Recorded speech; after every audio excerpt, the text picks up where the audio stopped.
여기 7장 1절부터 마지막 38절까지 말씀 저와 교독하도록 하겠습니다. 제가 먼저 읽습니다.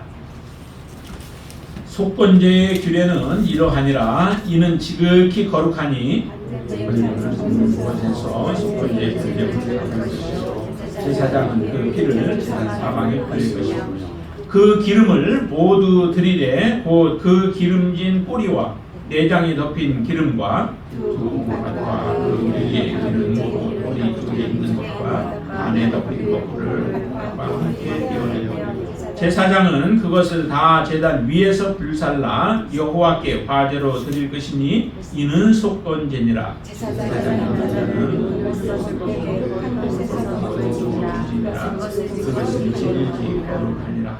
속죄제와 속건제는 규례가 같으니 그 제물은 속죄하는 제사장에게로 돌아갈 것이요 사람과 번제를 드리는 제사장 그 제사장은 그 드린 번제물의 가죽을 자기가 가질 것이며 화덕에 구운 소제물과 냄비에나 철판에서 만든 소제물은 모두 그 드린 제사장에게로 돌아갈 것이니 소제물은 모두 아론의 여호와께 드린 화목 제물의 규례는 이러하니라. 기름 바른 생명과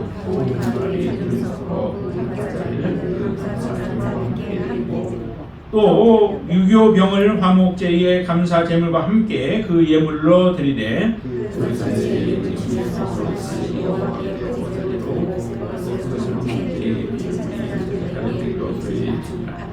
감사함으로 드리는 화목 제물의 고기는 드리는 그날에 먹을 것이요 조금이라도 이튿날 아침까지 두지 말 것이니라.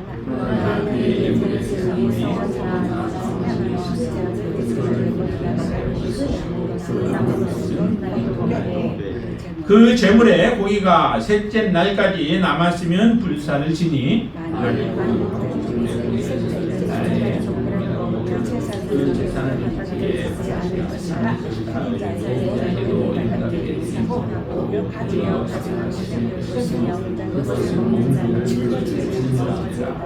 그 고기가 부정한 물건에 접촉되었으면 먹지 말고 불사를 것이라. 그 고기는 깨끗한 자만 먹을 것이며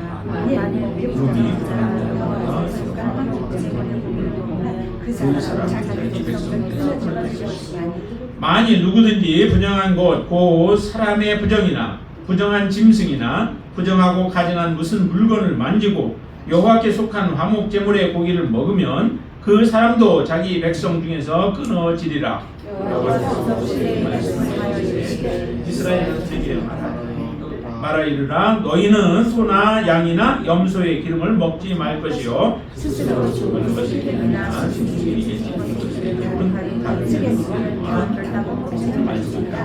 사람이 여호와께 화제로 드리는 제물의 기름을 먹으면 그 먹는 자는 자기 백성 중에서 끊어지리라.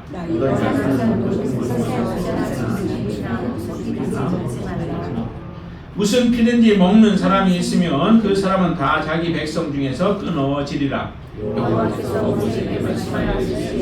이스라엘 자손에게 말하여 이르라. 화목 제물을 여호와께 드리는 자는 그 화목 제물 중에서 그의 예물을 여호와께 가져오되 여호와의 화제물은 그 사람이 자기 손으로 가져오니 그 제물의 기름과 가슴을 가져오시고 제사장은 그 가슴을 여호와 앞에 흔들어서 무죄를 잡고 그 기름은 제단 위에서 불사를 것이며 가슴은 아론과 그의 자손에게 돌릴 것이며 너희는 그 화목 제물의 다리를 제사장에게 주고 번제를 삼으니 아론의 자손 중에서 화목 제물의 피와 기름을 드리는 자는 그 오른쪽 뒷다리를 자기의 소득으로 삼을 것이니라. 내가 이스라엘 자손의 화목 중에서 제사장과 아론과 그의 자손에게 전하니 이는 이스라엘 자손에게서 영원한 소득이니라. 이는 여호와의 화제물 중에서 아론에게 돌릴 것과 그의 아들들에게 돌릴 것이니 그들을 세워 여호와의 제사장의 직분을 행하게 한 날 곧 그들에게 기름을 부은 날에 여호와께서 명하사 이스라엘 자손에서 그들에게 돌리게 하시니라. 이는 번제와 소제와 속제제와 속건제와 위임식과 화목제의 규례라. 여호와께서 시내 광야에서 이스라엘 자손에게 그 예물을 여호와께 드리라 명령하신 날에 시내 산에서 이같이 모세에게 명령하셨더라. 아멘. 하나님 앞에 계속해서 여러 가지 제사들에 대해서 하나님이 말씀하죠. 하나님 앞에 드려야 할 제사, 그 제사들은 우리가 크게 모아서 번제, 소제, 그리고 속제제와 속건제, 그리고 화목제, 5가지의 제사들인데 이 제사들 가운데서 이제 속건제와 또 화목제물에 대한 말씀을 오늘 본문의 말씀에서 저희에게 말씀해 주십니다. 속제제와 속건제의 경우는 이거는 반드시 드려야 하는 그런 제사이죠. 만약에 하나님 앞에 우리가 죄사함을 받기 위해서라면 반드시 드려야 하는 제사예요. 그래서 의무제라고도 얘기를 해요. 만약에 드리지 아니하면은 우리의 죄는 용서함을 받을 수 없는 거죠. 그리고 다른 사람과의 관계 속에서 지금 해를 입힌 그 사람들과의 관계도 회복되어지지 않게 되어지죠. 이것이 지속적으로 우리 안에 남아있어서 우리를 괴롭게 하고 우리를 힘들게 하는 것들입니다. 그것을 우리로부터 완전히 하나님께서 씻어주시기 위하여 이 속제제와 속건제를 우리에게 드리도록 하나님은 말씀하셨던 거예요. 그렇기 때문에 이 속제제와 속건제는 우리가 피할 수 없습니다. 어느 누구든지 다 드려야 되죠. 빈부를 떠나서 남녀노소를 떠나서 모든 사람들이 하나님 앞에 죄가 있을 때는 반드시 드려야 하는 제사들이다라고 하는 것입니다. 그렇지만은 반면에 이 화목제의 경우는 좀 달라요. 오늘 본문에서도 화목제를 이렇게 말씀하시죠. 15절에 보시면은 감사함으로 드리는 화목제물, 감사함이라고 이렇게 표현하죠. 하나님 앞에 드리는, 그래서 이 화목제물을 감사제라고도 얘기를 합니다. 그렇지만 감사제를 드려야 하는 경우들에 대해서는 몇 가지가 좀 있죠. 하나는 감사함으로 드리는 것과 또 하나 16절에 말씀하시는 것과 같이 서원이나 자원하는 경우에 또 해당되어져요. 서원을 했을 경우 그 서원을 이루게 되었을 때 하나님 앞에 제사를 드리게 되는데 그때 드리는 제사가 바로 이 화목제라고 하는 것이죠. 또 거기에다가 자원하여서 하나님 앞에 그냥 내가 드리고 싶어서 하는 거예요. 정말 하나님이 기뻐하시는 제사가 무엇일까?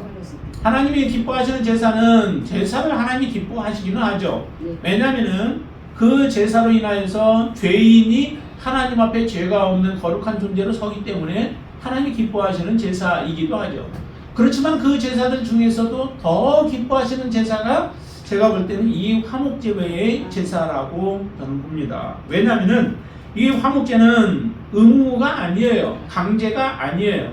화목제는 자기의 마음 안에서 우러나오는 하나님 앞에 감사의 제사이기 때문에 그렇죠.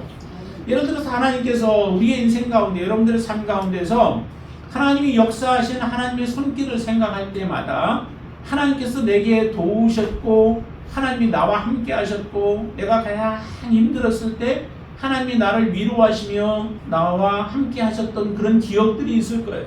그때를 생각하면은 정말 하나님의 은혜가 너무 감사하죠. 그래서 그 감사함을 표현하기 위하여 드려지는 제사가 이 화목제라는 거죠. 그렇기 때문에 화목제물은 사실은 감사제나 속제제나 속건제와 다른 부분 중에 하나가 뭐냐면은 속제제와 속건제는 하나님과 나와의 관계가 막혀져 있는 상태예요. 막혀져 있는 상태에서 그 막힌 것들을 뚫기 위하여 아니면 그것을 해결하기 위하여 그것을 제거하기 위하여서 드려지는 제사가 속제제나 속건제라고 한다면 반면에 이 화목제는 그런 관계가 이미 회복되어져 있는 상태예요. 하나님과 관계 속에서 내게 막힌 것이 없는 거죠. 하나님 앞에 거리낌이 없는 거예요. 그런 상태 속에서 하나님께서 내게 베푸신 것들을 생각하며 내가 하나님 앞에 드려지는 그 제사가 이 화목제물이라고 하는 겁니다. 특별히 감사로 하나님 앞에 드리는 것들, 여러분들의 생활 속에서 하나님의 역사로 말미암아 하나님의 은혜가 내게 머물렀던 그 때를 생각한다면은 정말 하나님 앞에 감사가 넘치는데, 저 같은 경우도 정말 하나님께서 나의 그 연약한 부분이 아팠을 때가 이제 제가 있었다고 말씀을 드렸었죠. 그럴 때에 하나님은 정말 제대로 찬양이 안 나왔어요.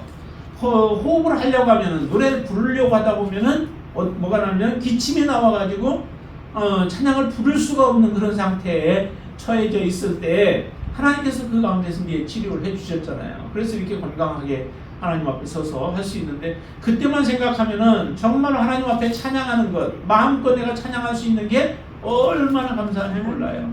그때 이제 고백이 그런 고백이었죠. 내가 정말 마음껏 하나님을 찬양할 수 있으면은 내가 하나님을, 다른 사람이 볼 때는 제가 찬양을 못한다고 해요. 저는 그래도 한다고 생각하는데 다른 사람들은 못한다고 얘기를 해요. 그렇지만 하나님을 찬양하겠다라고 하는 그런 고백을 드렸던 적이 있는데, 그 마음이 그때를 생각하면 늘 새로워요. 그런 하나님 앞에 나를 강건하게 해주시고 찬양할 수 있도록 해주신 하나님 앞에 감사한 마음을 가지고 하나님을 예배하고 하나님을 찬양할 때, 그게 바로 이 화목제물과 같은 그런 삶이었다라고 하는 거죠. 우리가 어디를 가도 여행을 한다 해도 여행을 한다고 우리가 안전하게 다 잘 돌아온다는 보장이 없죠. 우리 한 친구 목사님은 여행을 갔다가 그곳에서 그냥 너무 힘들어가지고 막 두드러기인가 이런 먹은 걸 잘못 먹어서 두드러기 같은 게 나가지고 힘들어서 여행도 제대로 하지 못했던 그런 추억을 얘기를 하시더라고요. 그런데 우리가 모든 것이 잘 되어지는 게 다 하나님의 사실은 은혜이거든요. 여러분들의 가정도 그렇고요. 우리가 살아가는 하루하루의 삶도 그렇고, 여러분들 직장에서도 그렇고, 모든 게 다 하나님의 돌보심이에요. 그런데 그 돌보심을 여러분들이 세미하게 하나님의 손길을 느끼면서 하나님께 감사하며 살아가는 삶이라면은 우리가 날마다 하나님을 찬양할 수 있게 되어지죠. 그런 감사로 하나님 앞에 나와야 된다라고 하는 거죠. 예배뿐만 아니라 여러분들의 삶의 자리에서도 하나님 앞에 그런 모습으로 나아가서 예배하는 그 예배를 하나님이 정말 기뻐하시는 것이죠. 주일은 우리가 주일 성수해야 돼라고 생각해서 하나님 앞에 억지로 우리가 나오는 그 발걸음이 아니라, 정말 나의 삶 속에서 늘 뗄래야 뗄 수 없는 관계 속에서 나를 돌보시며 역사하시는 하나님 앞에 감사함으로 나와 예배드리는 그러한 예배가 되어질 때에 우리의 찬양도 힘이 있고, 얼마나 하나님 앞에 간절하게 우리가 그 찬양으로 드릴 수 있어요. 오늘도 드려지는 그 가사들 하나씩 생각해 보세요. 정말 하나님께서 우리의 모든 죄들을 용서해 주시고, 그것을 우리가 무슨 말로 하나님 앞에 다 감사를 올려드릴 수 있겠어요. 그런 마음이 늘 여러분들 마음에 풍성하게 있으셔야 된다는 거죠. 그렇게 드려지는 제사가 바로 이 화목제고 감사제예요. 근데 이 감사제는 특별히 감사제와 같은 경우는 하나님 앞에 드렸을 때 그 고기를, 화목제물의 경우는 드린 사람들이 먹을 수 있다라고 말씀을 드렸었죠. 다른 제사는 우리가 드린 사람이 먹을 수 없어요. 속죄나 속건제나 속죄제도 마찬가지고요. 제사장들에게 돌아가기는 하지만은 그렇지 않으면 다른 건 다 하나님 앞에 태워지게 되어요. 그런데 이 화목제물만큼은 드린 사람이 먹게 되어진다는 거죠. 하나님이 드리라고도 하지 않았고 억지로 우리가 드려야 할 이유도 없는데, 감사 제물을 하나님 앞에 가지고 나아갈 때에 그 제물은 우리에게로 돌아온다는 거죠. 그 중에서 이제 제사장들에게 돌아가는 부분들이 있습니다. 앞가슴이나 아니면 뒷다리살과 같은 것은 제사장에게 돌아가고, 나머지 것들은 드린 사람이 먹게 되어지는데 드린 사람과 주변의 사람들이 함께 먹게 되어요. 그 고기는, 감사제의 고기는 그날 저녁까지만 먹는 거예요. 그 다음날까지 두지도 못하게 해요. 그 다음날까지 넘어가면은 그것을 부정하게 되어진다라고 말씀을 하시죠. 왜 부정하게 되어지느냐, 그런 거는 몰라요. 그러나 하나님이 그렇게 말씀하셨어요. 그래서 그 날의 모든 걸 소비해야 되죠. 그래서 감사제를 드리는 사람이 해야 할 일이 하나가 있는데, 그게 뭐냐면은 감사제물을 함께 먹을 사람이 필요한 거예요. 가족들이 먹는다 하더라도 이 감사제물로 드려지는 제물은 뭐예요? 소나 아니면은 양이나 염소와 같은 것이죠. 작은 거는 안 돼요. 비둘기와 같은 것들은 안 돼요.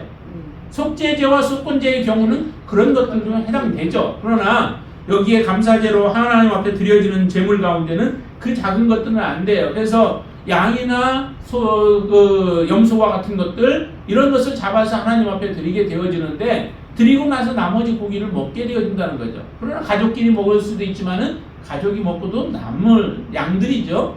그러면은 그 대상자 중에서 나와 혹시라도 다른 사람과의 관계 속에서 좀 껄끄럽고 힘들었던 부분들, 어려운 사람들, 이런 사람들을 초대를 하는 거예요.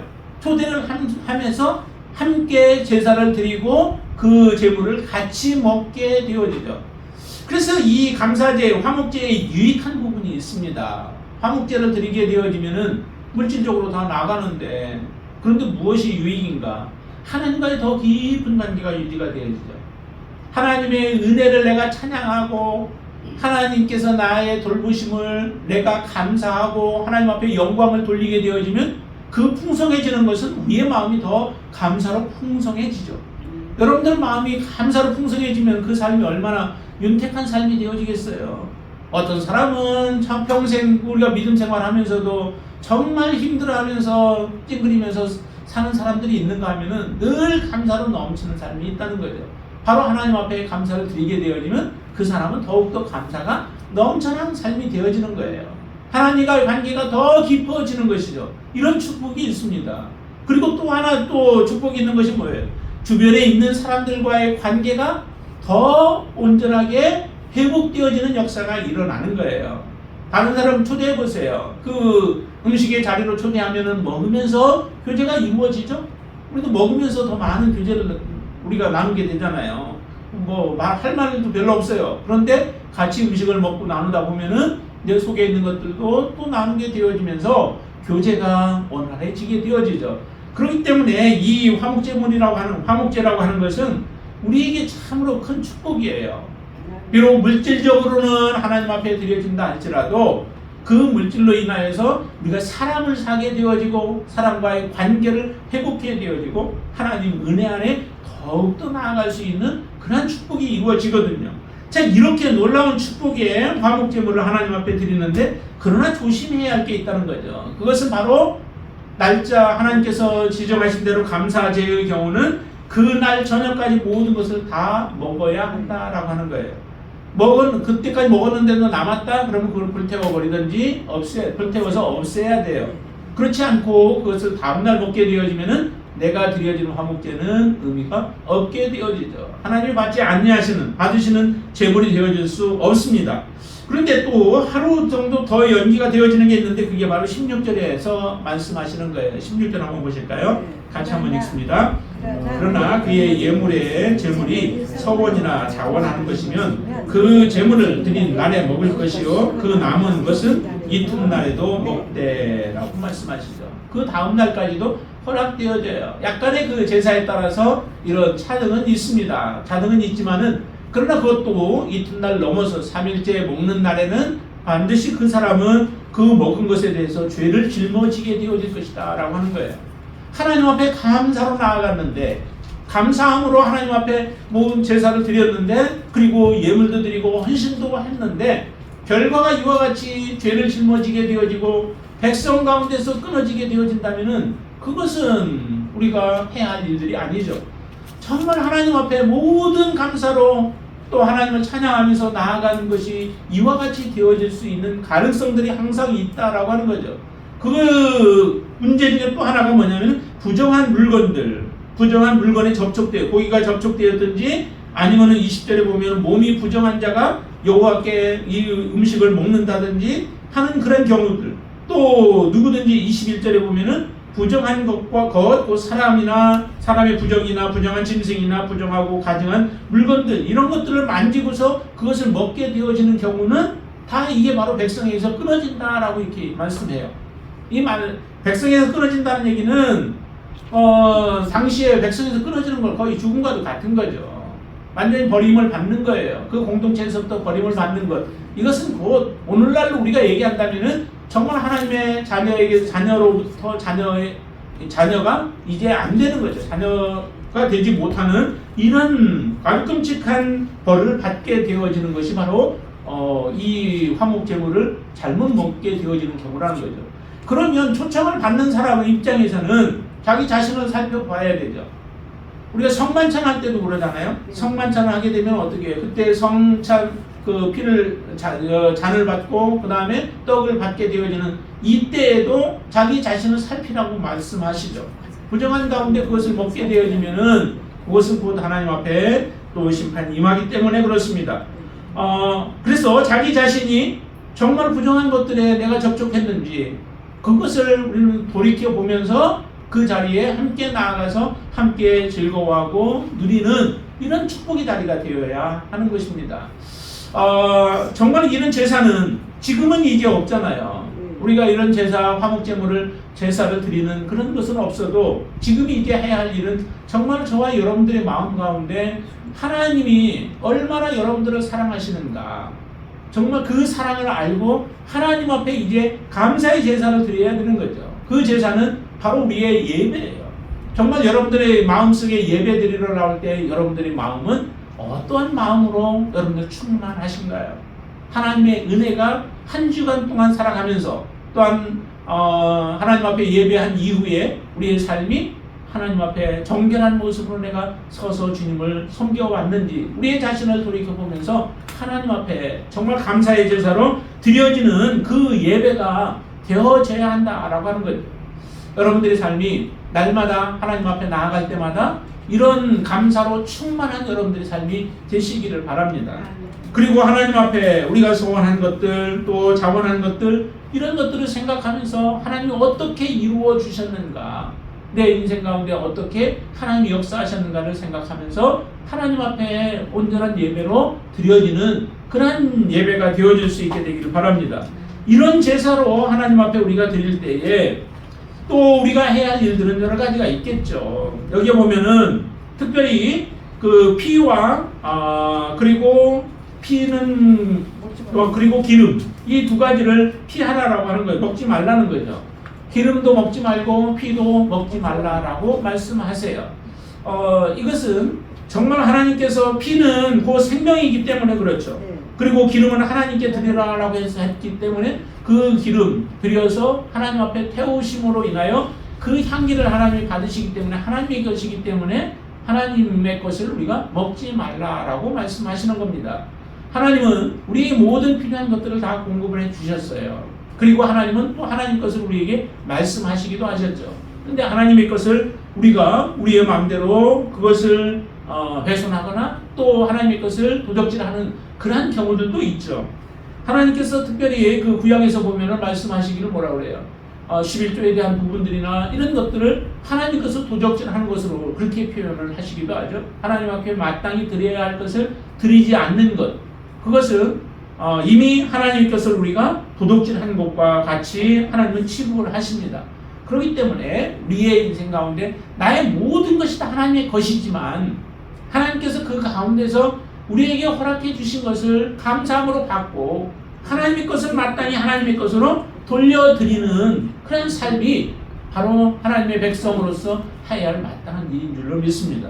여기도 보니까 무슨 피든지 또한 기름은 먹지 말고 하나님 앞에 드려야 돼요. 그렇게 하는 자들은 어떻게 한다고 해요? 27절의 말씀 보니까 무슨 피든지 먹는 사람이 있으면 그 사람은 다 자기 백성에서 끊어질 것이다 라고 말씀해요. 이게 다 드리는 사람이 하나님 앞에 하나님이 의무로 드리라고 했던 아니면은 자원하여서 감사함으로 드리라고 했던 하나님 앞에 마음을 가지고 나아가 드렸던 사람들 아니에요. 그런 가운데서 이 하나를 실수하게 되어지면 범하게 되어지면 곧 하나님의 백성 가운데서 끊어지는 이런 엄중한 일들이 이루어진다는 거죠.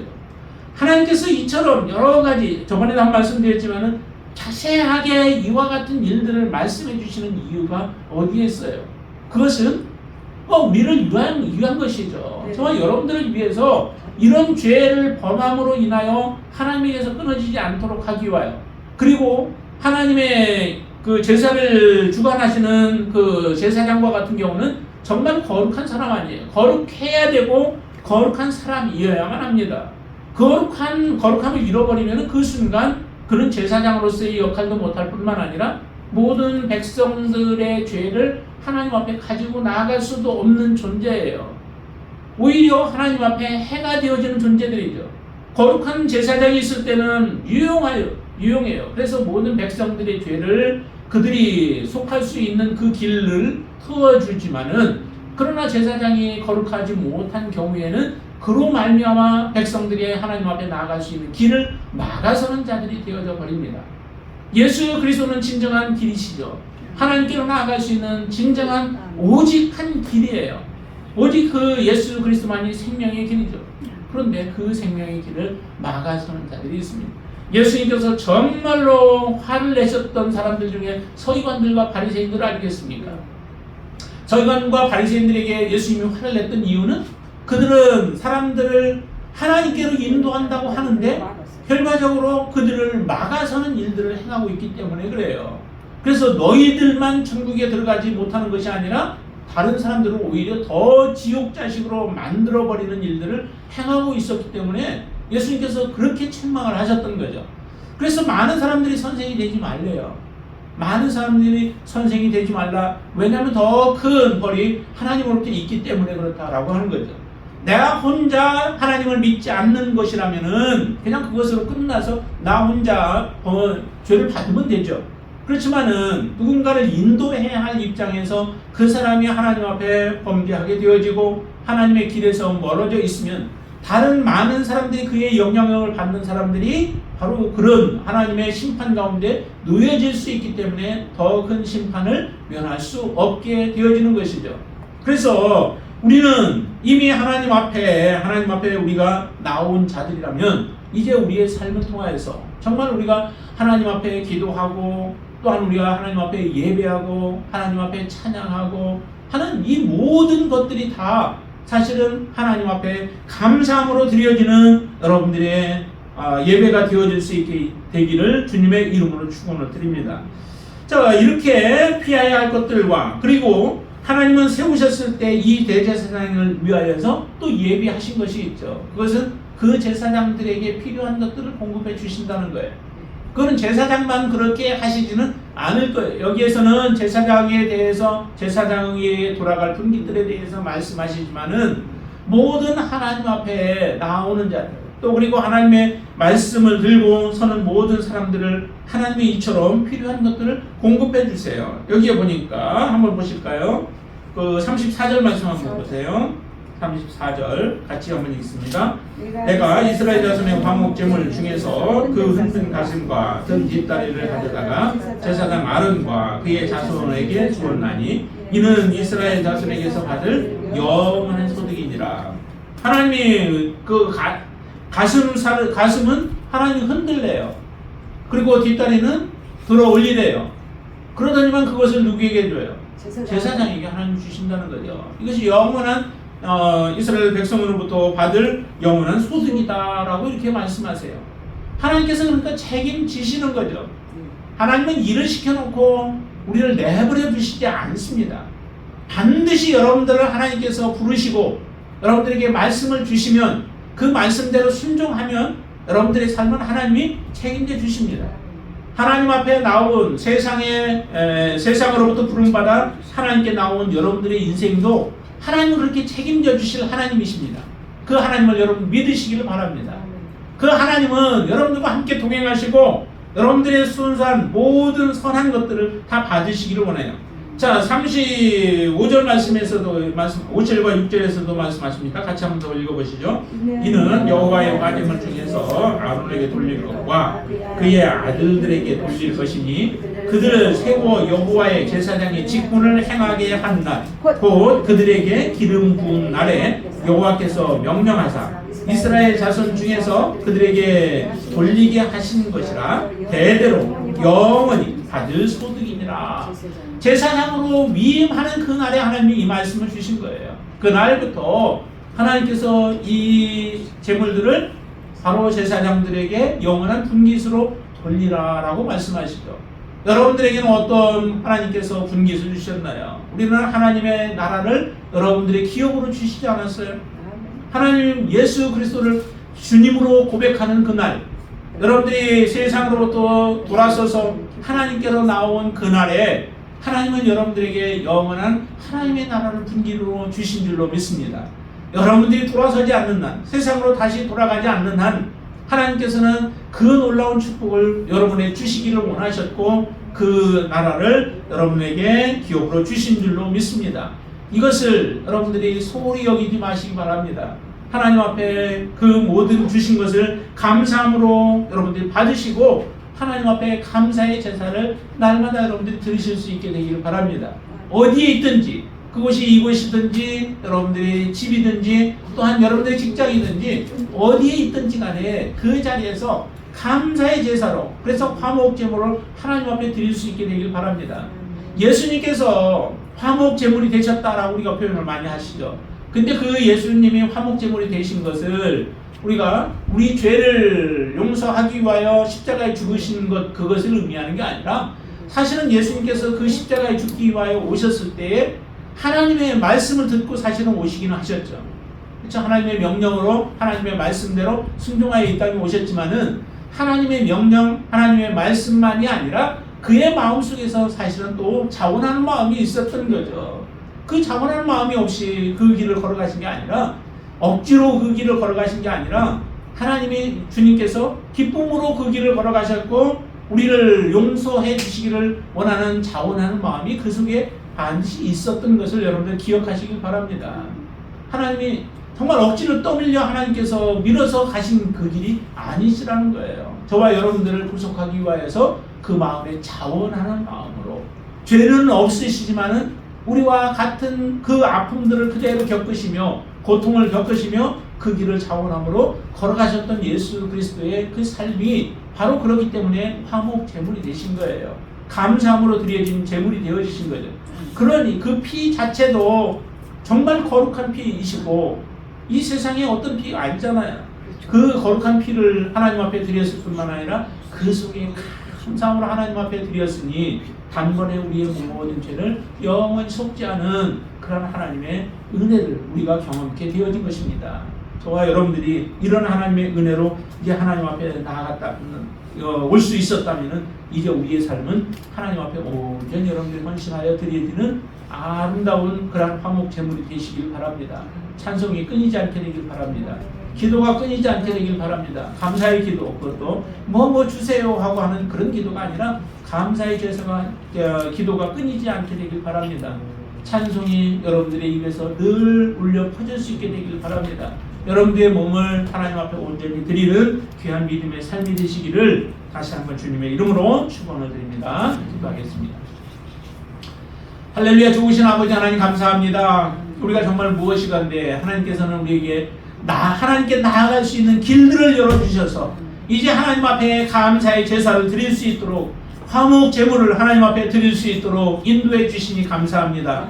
예수 그리스도로 말미암아 이전에 구약에 여러 가지 번거로운 그런 제사들을 하나님 앞에 드릴 수밖에 없었지만은 그러나 이제 예수 그리스도의 보혈로 말미암아 우리를 정결케 하여 주셔서 거룩하신 하나님 앞에 나아갈 수 있는 놀라운 축복을 주신 하나님, 이제 그 하나님 앞에 우리가 감사의 찬양이 끊이지 않게 하여 주시고 또한 우리가 하나님 앞에 기쁨의 제사를 날마다 드릴 수 있는 은혜로 허락하여 주시옵소서. 하나님 앞에 가는 그날까지 우리의 찬송이 끊이지 않게 하시고 하나님 앞에 가서도 정말 우리의 만입이 있어도 하나님 앞에 올려드릴 것은 하나님 예수 그리스도의 그 공로를 찬양하는 찬양의 제사인 줄로 믿습니다. 그 제사에 우리가 빈약해지지 않게 하시고 또 제사에 우리가 아버지 하나님 우리의 마음을 다하여서 온전히 드려지는 제사가 되어지도록 역사하여 주시옵소서. 예수님의 이름으로 간절히 기도드리옵나이다. 아멘.